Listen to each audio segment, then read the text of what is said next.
back to Imni Talks, podcast warga interior. Akhirnya kita balik lagi nih, Cak. Bareng aku Kembali Kresna. lagi sama Ya, aku Kresna. aku Caca. Kedua kali ini kita bakalan ngobrol bersama lagi bareng bintang tamu spesial. Bintang tamu spesial. Yoi, bener banget. Siapa itu? Kalau kemarin ya, kita kan udah ngobrol-ngobrol bareng sama ketua dan wakil IMDI. Nah, Mahasiswa. mahasiswa. Emang sekarang bukan mahasiswa? Atau mungkin pernah menjadi mahasiswa? Bisa jadi. Bisa jadi. Kira-kira namanya siapa? Dosen. Nanti kita kasih tahu ya. Oke. Setelah berbincang-bincang dengan Caca, Dan Kresna. iya, benar sekali. Kita bakal mengundang salah satu bintang tamu yang menurut aku cukup legend. Dosen legend dari program studi desain interior. Nah, pasti anak-anak 24 ke bawah tuh udah pada kenal. 23, 22, 21 dan seterusnya. Terusnya itu pasti saat mengenal beliau. Beliau, Iya. siapakah beliau itu? Ini pasti ya, siapa sih nggak kenal beliau kan? Iya, Atau siapa langsung sih? aja kita panggil nggak sih? Kita langsung aja. Ting ting ting ting ting ting, ting. Pak Toto. Selamat pagi, siang, sore, malam Pak Toto. Selamat pagi juga. Bagaimana Pak kabarnya hari ini? Semangat? Semangat. Semangat pagi. Semangat pagi. Terima kasih telah diundang di acara yang sangat membanggakan. Wah. Kita yang terima juga Pak Toto berkenan hadir di acara kami yang sederhana ini. Iya, what a honor. Sederhana walaupun dengan effort ini. Benar sekali. Boleh dong Pak, ini kan tadi kita bilang nih Pak, bahwa Pak Toto ini terkenal gangguan A, 23, 22 dan terusnya. Angkatan 25 mungkin belum pada kenal nih Iya, Pak. sama. Boleh dong Pak Toto perkenalan sedikit tentang bagaimana atau siapa Pak Toto, pernah seperti apa dulu ya, seperti itu Pak. Oke, terima kasih. Saya Hartoto. Biasa dipanggil Pak Toto. Nama lengkap saya Hartoto Indra Suwahyunto. Yang orang sering keliru Hartono, padahal Ada panjangnya lagi tuh. Oke nih, Pak Toto ini dulu pernah menjadi dosen di desain interior. Ya, pernah tugas tahun 2024. Pas banget angkatan kita. Angkatan kita terakhir Iya. ya. Angkatan 25. Kita masih bersyukur. Sorry ya. Kita masih bersyukur bisa diajarin sama Pak Iya, Toto. bener banget. Sekarang nih, kita mau ngobrol-ngobrol bersama Pak Toto mengenai bagaimana Pak Toto bisa di desain interior ini. Bagaimana tuh Mungkin Pak? nih, Caca mau tanya apa dulu Caca?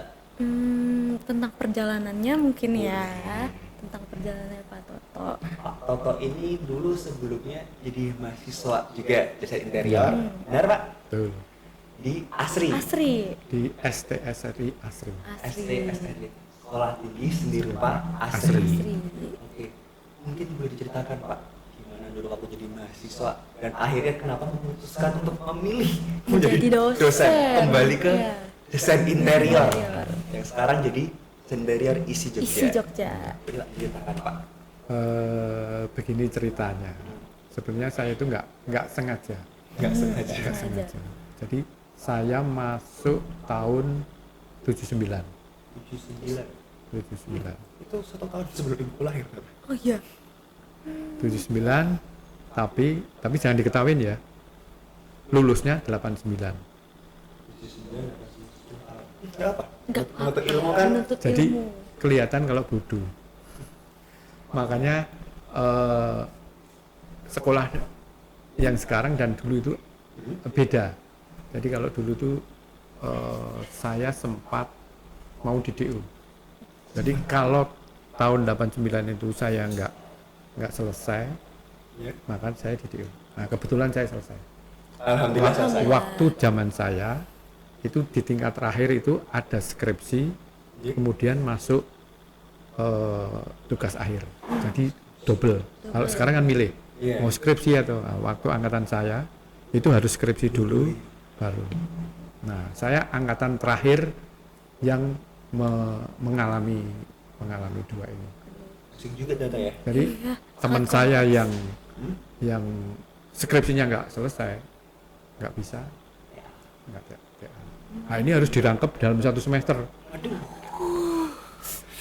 padat Pokoknya banget berarti Bapak. diberi 1 semester, dua-duanya ini harus selesai. Wow. Nah, Waktunya. ada teman saya yang ininya nggak selesai. Jadi ngerjain skripsi, ngerjain TA bareng. Nah, skripsinya nggak selesai. Kalau salah Ya udah, satunya DO. nggak selesai di DO ya Pak? DO. Berarti?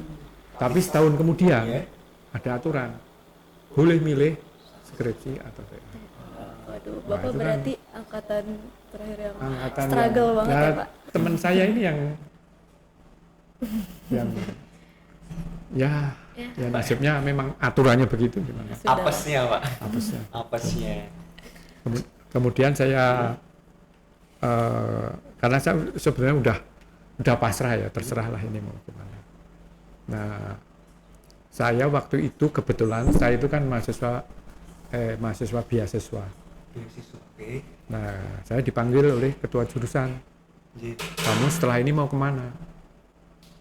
Ya terserah Pak, kan saya beasiswa. Duh, kok baru ngomong sekarang?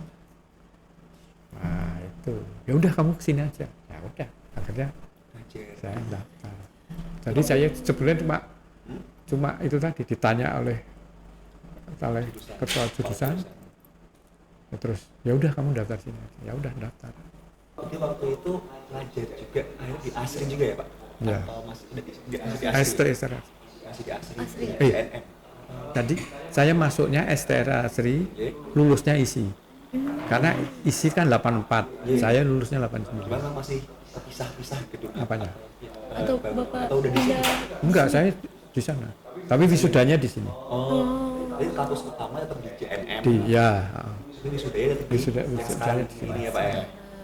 10 tahun perjalanan kuliah. Itu berarti langsung Pak setelah wisuda langsung ditanyain gitu Pak, kayak ada gap waktu berapa lama gitu. enggak langsung. Dari dulu tuh kan Bapak sudah ngajar dari setelah lulus itu kan Pak. Iya. Nah dari dulu tuh sistem belajarnya apakah berubah gitu Pak dari kayak kita dari himanya, terus mata kuliahnya ada yang berevolusi atau kayak gimana kan, terus apalagi ya? Ya pasti ini sih Pak, karena kan di kemudahan yang sekarang Nah, pasti ada iya. perubahan-perubahan. Apakah dulu lebih kompleks daripada yang sekarang atau kayak gimana? Karena sekarang kan teknologinya juga sudah canggih ya. Struggle ya Pak, kok dulu menjadi mahasiswa. Kalau perubahan ada ya. Dalam saya sendiri ada beberapa mata kuliah itu yang nggak kepakai. Dulu menggambar itu kan sampai 3 ya misalnya. Gambar 1, gambar 2, gambar 3. Sekarang kan gambar 1, 2. Gambar bentuk. Ya. Terus ada mata kuliah lain misalnya sejarah seni rupa Indonesia 1, seni rupa Indonesia 2, terus sejarah seni rupa barat dan lain. Sekarang jadi sekarang kalau dikaitkan dengan sekarang banyak perubahan yang tapi ada mata kuliah yang baru di sekarang, misalnya metodologi desain dulu tidak ada, sekarang ada di mata kuliah sendiri. Kalau dulu sepertinya dugaan saya ya, itu ketika ada mata kuliah kemudian dosennya langsung include memasukkan. Sekarang dipisah itu bedanya itu sih. Dan dulu SKS-nya lebih besar dari sekarang kayaknya. Karena di banyak yang Berarti sekarang tuh banyak mata kuliah yang baru muncul gitu ya Pak daripada. Ya. Kalau misalkan yang dari dulu ada itu ada apa sih Pak? Yang selalu ada itu menggambar bentuk, kemudian nirmana, dulu namanya desain dasar, kemudian sejarah ini walaupun ini diringkes lagi ya, diringkes lagi, filsafat ada ya, filsafat seni, dulu ada filsafat Pancasila Pak, saya lupa, pokoknya ada. Dulu berarti ada berapa SKS tuh Pak? Saya lupa, pokoknya lebih dari 144 kayaknya. Kita aja ngejar 20 SKS sambil guling-guling di kasur ya. Ini Tekor banget. jadi ini ya, banyak mata kuliah yang kayak tadi dibilang bahwa ada sejarah desain barat dan sebagainya, kita sudah gabungin jadi sejarah desain, ya kan? Ya. ada sejarah arsitektur, sekarang nggak ada. Oh iya, bener banget. Sejarah mebel sekarang nggak ada. Sekarang langsung ke mebelnya aja ya Pak ya. Terus juga tadi tetap ada gambar bentuk, gambar teknik, dan juga nirmana. Nirmana tadi namanya apa ini? namanya? Desain dasar. Desain dasar. Desain Desain dasar. elementer. Oh ya sekarang kan elementer ya. Iya, bener banget. Ini kayak banyak banget apa mata kuliah yang sepertinya kalau kita di zaman itu entah bertahan atau tidak ya kita ya. Betul, saya mengerti Pak. Mana dulu kan kita manual semua ya berarti. Kita aja yang gambar teknik. Iya, terus lewat garis aja menangis. nyari-nyari referensinya kan kalau sekarang di Pinterest Iya, gitu-gitu ya. Pinterest, terus Dulu berarti Behance. nyata gitu kita nyari referensinya Ya, di gimana tuh Pak? nyari referensinya tuh Pak? Karena dulu belum ada Pinterest dan kawan-kawan ya. Dulu ya on the spot. On the spot nyari-nyari gitu. Semua mahasiswa seni rupa di kita asli itu pasti pernah gambar di kantor pos. Kantor pos titik nol. Di titik nol, ya langsung on the spot di Tugu, Gembira Loka, Pasar Serangan itu deket JNM itu. Jadi kalau murni ya di Parangtritis langsung. Seru banget ya kita jalan-jalan ya dulu berarti. Jadi Iya sih. jadi di kalau sekarang kan boleh difoto kemudian. Iya. Iya benar. Nah, memang ada bedanya ya kalau langsung di lapangan kita itu bisa merasakan Feelsnya udah beda. dan detail-detailnya kan kelihatan. Kalau di foto itu kan nggak kelihatan. Walaupun di zoom kadang pecah kan. Pak? Pecah-pecah. Dan sebenarnya itu juga Pak, tantangannya kalau live sketch itu Pak, pencahayaannya Pak. Kita bisa berangkat pagi, matahari di sini ya Pak. Iya, tiba-tiba Udah sore, beda gitu Pak. Ngasih bayangannya bingung lagi kita. benar juga gitu. Terus nih Pak, mau tanya juga, sistem belajar desain interior dulu apakah sama kayak sekarang kayak apa ya namanya kuliah, terus ada yang praktek, ada yang teori, atau apakah mungkin kalau dulu tuh mata kuliah semuanya ada teori dulu baru praktek, atau kayak sekarang tentu bisa ada mata kuliah yang teori kan Pak sekarang?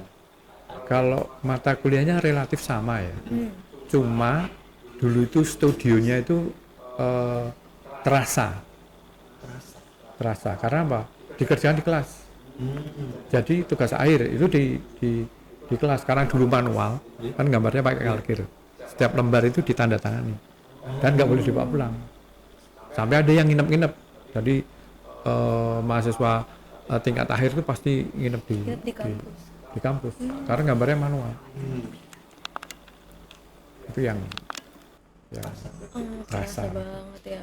Oh ya, menurut Bapak tuh AI itu efektif gak sih Pak buat interior bagaimana? Kalau menurut saya AI itu kan teknologi ya. Jadi apapun yang sifatnya teknologi, sifatnya adalah membantu. Jadi sebenarnya boleh-boleh saja selama itu hanya untuk membantu. Jadi ide tetap dari kita. Misalnya memancing ide, itu boleh saja. Tapi kita harus membuatnya lebih baik dari itu. Kalau lebih baik dari AI-nya ya ngapain sekolah? Kan gitu. Jadi tetap pemeran utamanya itu kita. Dia hanya membantu. Sekarang banyak Pak yang AI kayak tolong dibikinkan gini langsung jadi gitu. Kalau orang-orang yang awam kan nggak ngerti ya pakai AI aja, ngapain pakai jasa interior gitu Pak. Itu gimana tuh Pak? Ya boleh-boleh saja. Artinya gini, sebetulnya itu kaitannya kan dengan skala ya. Skala itu maksud saya gini. Kalau misalnya itu kan seolah-olah desainer interior nggak perlu ya, karena udah ada itu, ada ya. Sekarang gini, kita ambil contoh misalnya di kesehatan dokter lah, katakanlah misalnya kena pisah, perlu ke dokter nggak? Kalau orang zaman sekarang nggak, saya Google dulu Pak. Cara mengatasi. Paling ini disut dan coplas selesai. Sama aja interior. Kalau cuma kursi ini dipindah ke situ perlu desain interior nggak? Saya sih nggak sih ya Pak. Nah itu. Jadi begitu. Jadi desain interior itu muncul ketika dibutuhkan di situ banyak masalah. Misalnya ruangnya sempit. Katakanlah misalnya kasus di Code itu yang anunya Romo Mangun. Itu kan ruangnya sempit. Padahal anaknya banyak. Terus butuh ini. Nah, di situ peran interior. Dulu seolah-olah interior itu hanya untuk orang kaya. Sebenarnya enggak. Orang kaya ya alhamdulillah kalau butuh jasa interior gitu. Tapi orang miskin juga tetap butuh. Iya. Karena persoalan kita adalah mengatasi masalah itu. Ini sih aku lihat kayak apa namanya, AI ini tuh kelemahannya. Kalau kita kan selama ini kalau studi kasus ya Pak ya, kita project klien gitu kan kita wawancara tuh. Kita kadang bisa tahu tuh makna eksplisit, implisit dari kliennya. Klien pengen bilang A, B, C, D, ternyata kebutuhan klien dan yang diinginkan klien itu berbeda ternyata Pak. Itu yang mungkin nggak bisa diberikan oleh AI ya Pak ya.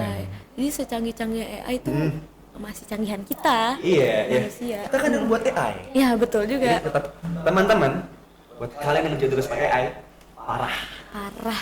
parah banget kalian. Jadi sifatnya hanya membantu. Jadi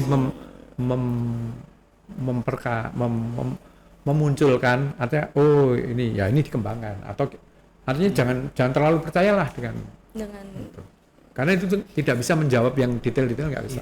Jadi AI itu kan bekerja berdasarkan data. Kalau datanya nggak lengkap ya kita nggak bisa, nggak akan muncul. Nah yang tahu datanya itu kan kita. Makanya itu gunanya survei, gunanya wawancara. Nah semakin lengkap data kita, semakin banyak kita bisa memunculkan ide-ide. Ini kita lanjut ke pertanyaan selanjutnya ya. Mau tanya ini Pak Toto, aku dengar dulu waktu masih di Asri juga nih ya, bahwa desain interior itu mayoritas mahasiswanya adalah laki-laki. Nah, setelah melihat angkatan saya, ternyata kebanyakan wanita. Nah, menurut Pak Toto nih, apa sih yang bikin akhirnya interior itu yang dulunya kita bilang maskulin jadi feminin. Gitu, Pak? Nah, itu harus ditata ke belakang ya. Jadi dulu sebelum interior itu kan desain ruang dalam. Saya pernah mengalami setahun namanya. Terus sebelum desain ruang dalam ini kan jurusan dekorasi. Jadi dekorasi, ketika Asri itu jurusan dekorasi. Nah, ketika menjadi sekolah tinggi itu menjadi desain ruang dalam. Nah, setelah itu jadi desain interior. Memang pada zaman saya juga ceweknya cuma sedikit ya, cuma berapa, 5 atau berapa satu kelas. Nah sekarang ceweknya, karena mungkin ini dianggap profesi cewek mungkin. Mungkin karena lebih ke estetis gitu ya Pak ya. Ya mungkin orang luar melihatnya bahwa interior itu nggak kayak arsitek teknik yang lo teknik yang nguli gitu kan. Mereka mikirnya adalah kita gambar, asalkan dia gambarnya cakep, bagus. Ya. Jadi itu sih yang mungkin diperbaiki dari stigma interior ya Pak ya. Kita nggak cuma tentang estetik saja, juga ada fungsi-fungsi tertentu yang harus kita. Atau mungkin gini, cowok-cowok yang masuk ke interior sekarang tidak malu-malu lagi. Apalagi ini semi teknik ya. Nah, jadi nggak ada. Kalau sebenarnya kan kita ada ini ya Pak ya, ada kayak bahwa interior nggak boleh megang proyek arsitektur. Ya. Begitu juga sebaliknya. Cuman kalau bukan sebaliknya, boleh. Kalau arsitek boleh ke interior, tapi kita nggak boleh ke arsitek. Ya. Kita lihat bahwa akhirnya ini stigma itu bakal ngaruh banget ke gimana kode itu bakal diisi dengan siapa ya Pak ya. Kayak dengan tadi stigma bahwa teknik itu punya cowok, ya kan, buat cowok, dan interior itu begini. Karena kita lebih dipandang lebih memikirkan estetis seperti itu ya Pak ya. Mungkin seperti itu perspektif kita saat ini. Ngomong-ngomong tentang estetik nih, nah itu kan interior tuh luas ya. Nah ada estetikanya, fungsinya, dan lain-lain ya kan. Kalau misalkan Bapak disuruh milih antara kedua itu ya, dari estetik sama fungsi, Bapak lebih milih yang mana? Saya milih dua-duanya. Milih dua-duanya. Kenapa tuh Pak? Itu enggak. Itu seperti keping mata uang. Seperti telur dan ayam. Duluan mana kan gitu kan? Milih mana? Ya itu kayak itu. Karena dalam konteks konteks interior ya. estetik itu akan muncul dengan sendirinya. Tapi kalau kalau kita pilih estetik tok, nanti sifatnya kayak tempelan. Hidung kita ini fungsi atau estetik? Harusnya sebagai fungsi. Fungsi. Ya, terus ini estetik nggak? Estetik. Nah, ya udah, ya itu karena ini begitu satu paket itu ya. Jadi fungsi dan estetik itu melekat. Walaupun bisa dibahas fungsi dulu bisa, dibahas estetik dulu bisa. Tapi kalau mana dulu itu biasanya akan ke fungsi dulu yang dibahas. Jadi fungsional dulu baru estetik. Karena estetik ini mengikuti ini tadi otomatis kalau fungsinya dilakukan benar dalam konteks desain ya, kalau dirancang benar estetika itu akan muncul. Aku penasaran nih Pak. Jadi kan di parkiran tuh kayak ada meja ya, katanya di mejanya tuh ada backgroundnya, itu apa sih Pak? Ada story tersendiri. Ada story tersendiri tuh apa sih Pak?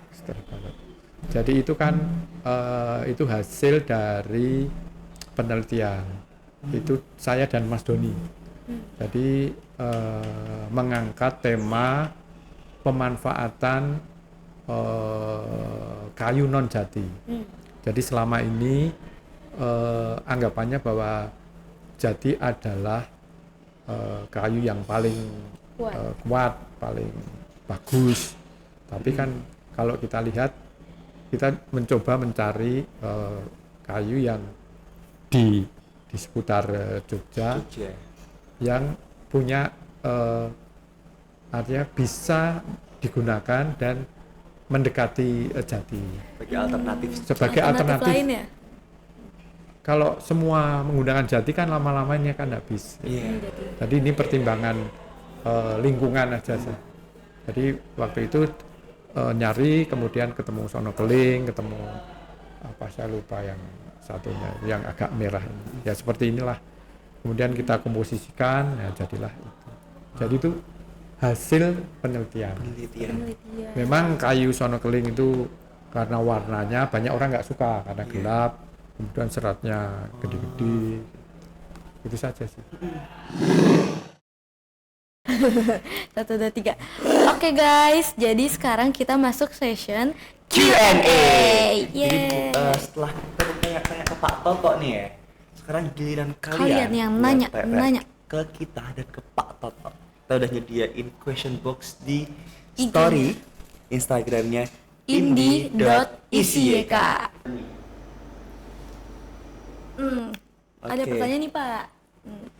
Satu elemen interior yang paling mengubah suasana menurut Bapak tuh apa?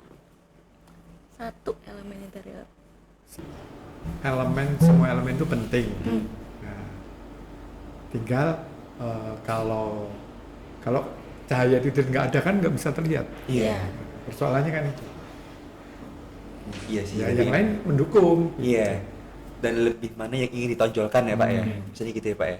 Dia mengisi kata Pak. Nih kita kan yang situ biru, yang sini kuning. Sebenarnya kontras. Cuman ternyata jadi bikin apa ya?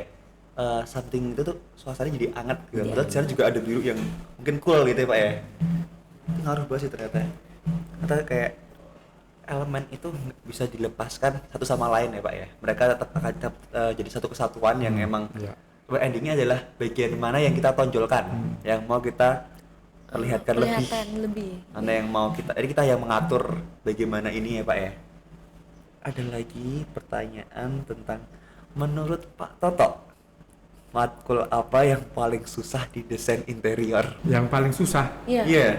Yang paling selama Pak mengajar. Oh saya? Iya. Pak Toto. Oh gitu. Atau mungkin waktu Bapak selama ini ngajar, mahasiswa tuh sering ngeluhnya itu mata kuliah apa sih Pak? Wah ngeluh ya? Gambarnya ini menggambar, wah ini gini.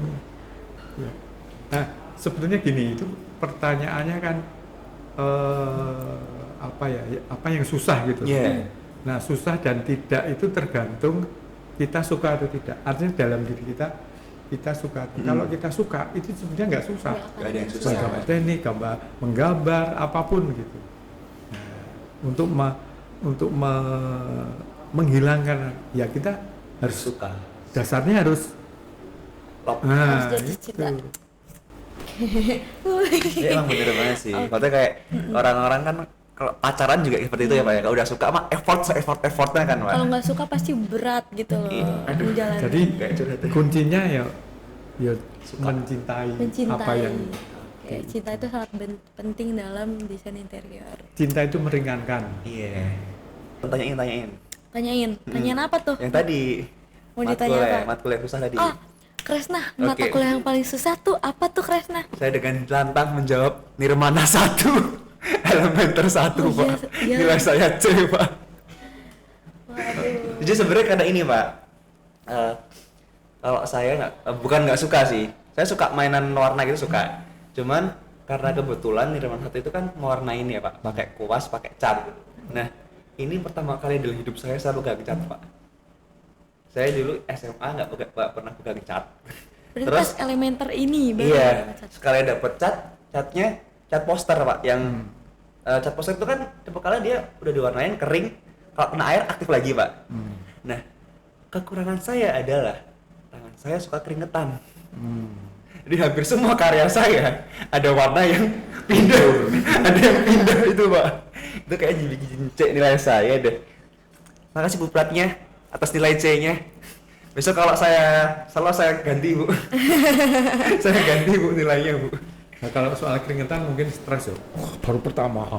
Itu mungkin iya sih Pak. Tapi kalau tadi baru pertama ya wajar. Nah, untuk supaya nilainya tidak C ya itu diulang. Iya. Kan persoalannya itu segala sesuatu yang diulang itu kan akan jadi Lebih kebiasaan. bagus, ya, Kebiasaan yang diulang kan jadi sifat. Maka apapun yang diterima di ini entah menggambar, entah nirmana, entah pelajarannya ya diulang.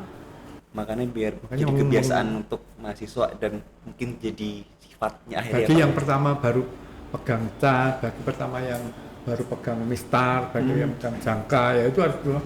Makanya di gambar teknik itu pertamanya ABC itu padahal TK kan udah diajarkan. Iya, nulis Ya, makanya nulisnya kan gambar tulisan supaya tulisannya terbaca, supaya komunikatif, supaya iya sih. itu sebenarnya di Benar-benar. Habis itu baru mulai garis kita. Oke. Oke. Pertanyaan selanjutnya tadi kamu pengen banget kayak tanya ini. Nih, Oke. ada nggak sih Pak kayak tren interior kan banyak ya, tren-tren kayak gitu-gitu yang Bapak kurang suka nih, tapi ternyata orang-orang tuh suka kayak lagi nge-hype. Cuman Bapak kayaknya Biasa aja deh. biasa aja deh, kayaknya nggak sekeren itu deh gitu. trennya. Iya, tren. Kalau saya biasa aja sih. Biasa aja. Karena itu zaman ya, zaman kan masa itu ya begini, masa sekarang begini, masa begini. Tapi kan bisa aja Bapak ngeliatnya kayak sepertinya ini tuh basic aja gitu, tapi orang-orang tuh sangat mendewa-dewakan tren itu gitu loh kayak Ya mungkin orang lain mendewakan, tapi saya nggak ngambil biasa. biasa aja. Saya biasa aja sih. Cuma gini katakanlah misalnya tren itu kalau dari sisi interior ya, dari sisi desain itu kan aman, nyaman, serasi. Memenuhi ini enggak. Iya sih. Kalau memenuhi ini ya apapun trennya ya sah-sah saja. Katakanlah misalnya kan ketika dekonstruksi ya, itu kan ada yang kelihatan nggak aman nggak. Kemudian desain ini ada yang tajam-tajam nggak, aman nggak, kan gitu. Nah ketika ini nggak aman ya nanti dulu itu pasti kalau di dosen mata kuliah mebel ini akan ditolak karena ini membahayakan. Terutama misalnya ini untuk siapa? Sudut-sudut, Untuk anak-anak, untuk ini. Cat yang digunakan apakah itu non toksik, apakah itu dipegang ini terus beracun. Makanya pengetahuan bahan itu menjadi penting. Gitu. Oke. Katakanlah misalnya ini kuningan ya. Iya. Kuningan itu kalau dipegang lama-lama kan Mudar warnanya. Korosi, apa? Apa sih kok korosi? korosi terus apa? Oksidasi itu Oksidasi, iya. jadi hijau. Ah. Itu kan racun ketika ini dipegang ini. Oh. Nah, ini bagai ini terus kemudian ini kita makanya Yang lainnya mas budaya cuci tangan, budaya termasuk misalnya itu untuk lampu. Iya. Itu biasanya yang kuningan pasti udah dikoteng. Oh, Kalau iya. tidak dikoteng, kalau itu di pantai kena garam, ya bereaksi juga. Jadi itu jadi Jadi kayak nah, itu gunanya pelajaran di pengetahuan bahan, kemudian dulu ada fisika bangunan, ada itu untuk kita nggak perlu tahu detail banget ya ini rumus kimianya nggak perlu, tapi paling tidak tahu ini terjadi oksidasi. Tapi kalau teman-teman yang pernah di IPA pasti tahu lah ini akan begini, ini akan begini. reaksi-reaksinya ya Pak. Ya, reaksinya. Yang jelas amannya itu. Kalau tadi karena ada fungsi dan ini, nah ini aman, nyaman, reaksi. Pertama aman dulu. Kalau aman baru yang lain. Gitu. Oh iya benar. Nih Pak, kalau misal setahu saya ya, sekarang tuh banyak karya seni yang cuman kayak garis doang, tapi orang-orang udah pada kayak nge-hype banget. Wah gitu. Dalam interior kayak mungkin ada juga yang kayak gitu ya. Misalkan kursi nggak bisa dipakai, bentuknya aneh-aneh gitu, cuman bentuknya kayak kursi, berupa kursi. Orang itu kayak gitu. Itu menurut Bapak gimana? Begini, dalam karya seni itu ada satu yang kursi yang fungsional diduduki, ada kursi yang sifatnya sculpture. Jadi itu karya seni. Jadi memang bukan untuk fungsinya ya Pak. Bukan diduduki nggak enak, nggak ergonomis, nggak ini. Nah tergantung, makanya itu untuk apa dulu gitu. Fungsinya untuk apa? Untuk apa? Kembali lagi ke kalau tadi, nah ini mau mengabdi fungsi atau mengabdi yang aneh-aneh. Nah, padahal kalau seni ini suka yang aneh-aneh, waton bedo, nah, kan gitu. Memang ini Pak, seperti kan kayak tren-tren itu harus melihat juga siapa yang akan menggunakan ya Pak ya. Siapa akan menggunakan, terus tadi dilihat dari keamanan, kenyamanan, juga keserasian dari ininya. Soalnya desain itu kan applied art, berarti ya di-applied-kan, di fungsinya gimana? Terus nih, kalau tadi kan dibilang yang kurang disuka, ini kalau dari Pak Toto ada nggak desain atau apa ya namanya? Kita bilang genre apa namanya? Tren yang Pak Toto Ya, kayak suka banget gitu. Atau mungkin kayak ini cewek cakep deh. Kalau saya suka yang ini, yang kealam-alaman. Kealam-alaman. Kayak atau ini Pak, yang kayak terbuka gitu, yang banyak bukaan. Misalnya kayak Jepang itu kan alam. Terus kayak Bali tradisi. Nah, itu Ini mirip kayak. Bukan berarti saya yang industrial nggak suka, enggak. Ya tetap saya bisa nerima gitu. Jadi nggak ada yang saya tolak. Gitu. Cuman untuk alam ada tempat tersendiri di hati ya Pak ya. Rasanya deket gitu, rasanya lebih manusiawi, rasanya lebih. Tapi emang ini sih kayak kadang tuh dengan alam itu kayak bawa ketenangan nggak sih? Nah, mungkin itu juga yang kalau kita kembali ke alam, cinta alam dan kasih sayang sama manusia. Oke. Selanjutnya kita bakal tanya lagi apa nih? Ada yang tanya apa? Stereotip ya? Stereotip tentang mahasiswa bangku belakang. Karena dalam artian mereka kalau kelas tuh selalu di belakang gitu loh Pak. Kan ada tuh mahasiswa yang dia tuh rajin banget, pengen nyimak banget, dia di depan. Terus ada yang dia di tengah-tengah yang kayak beneran udahlah ngikut aja. Kalau enggak yang di bawah biasanya tuh malah ini nggak sih? Yang tengah-tengah tuh bener-bener mahasiswa yang kayak itu kursi sisa sebenarnya. Karena depan udah ada yang ambis, yang belakang orang-orang kan mikirnya kayak itu pasti orang-orang cuma datang doang. Nah, kalau menurut Bapak, stereotip mahasiswa bangku belakang itu seperti apa Pak?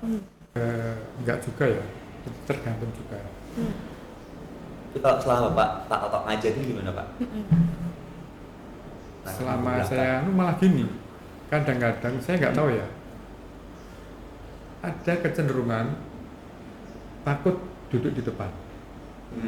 Makanya dia pilih di belakang, takut ditanyain, takut dia. Cuman sekarang kalau di belakang malah tanyain Pak. Iya ya, di belakang karena duduk di belakang ya, jadi mungkin ditanya. itu karena kebiasaan kalau di depan ditanya, nah, terus Pindah ke belakang. Pindah ke belakang. Di belakang juga ditanya, ya sudah kita di mana? Tengah.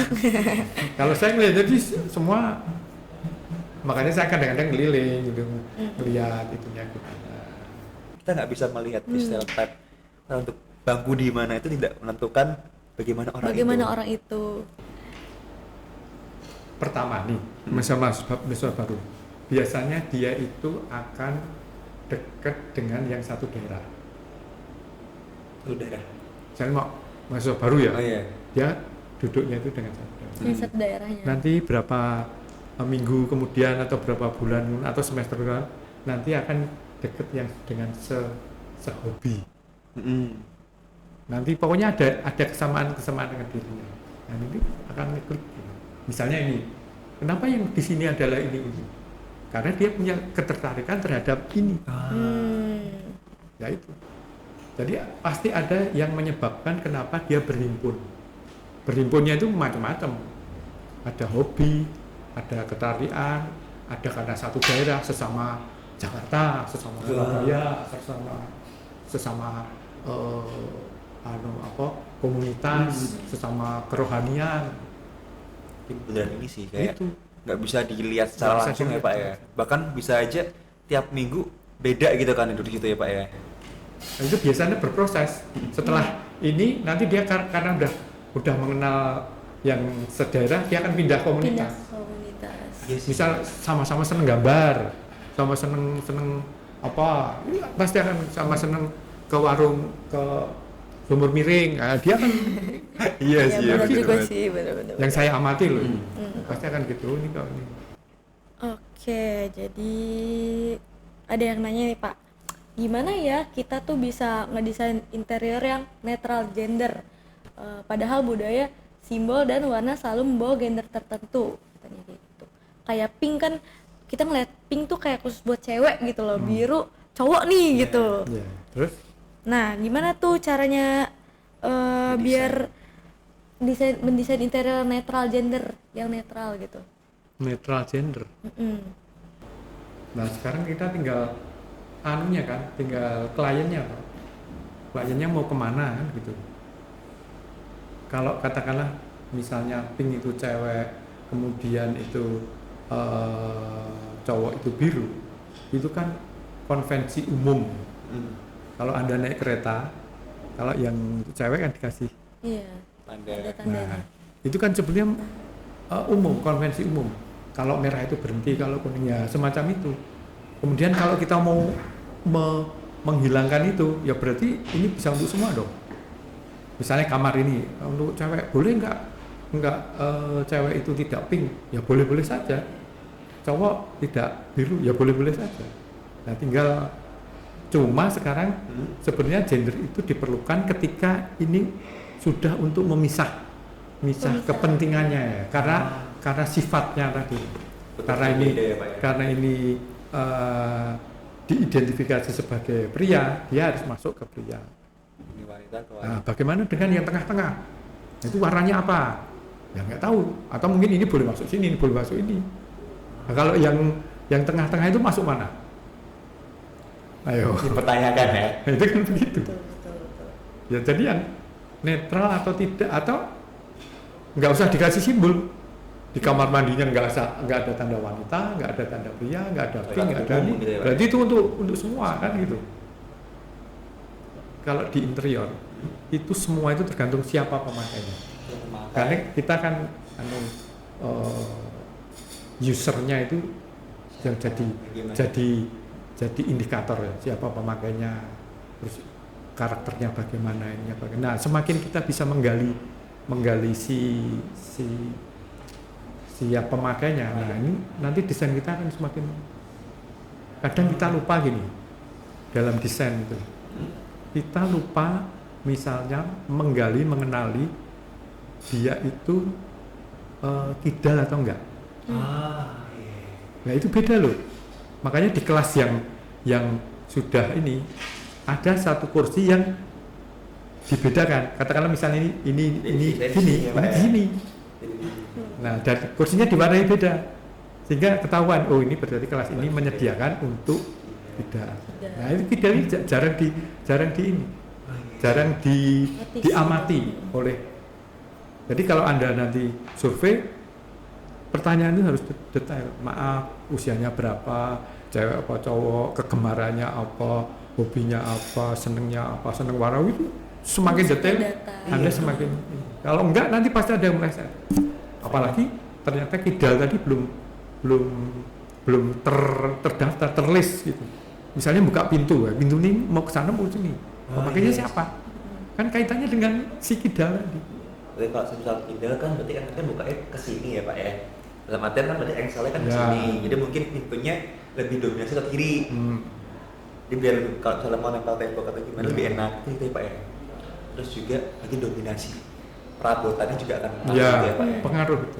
Itu sebetulnya masuk bahasan di ergonomi. Jadi ketika ada klien yang kidal, berarti anunya semakin rinci semakin bagus. Nah itu yang kadang-kadang di survei kita lupa.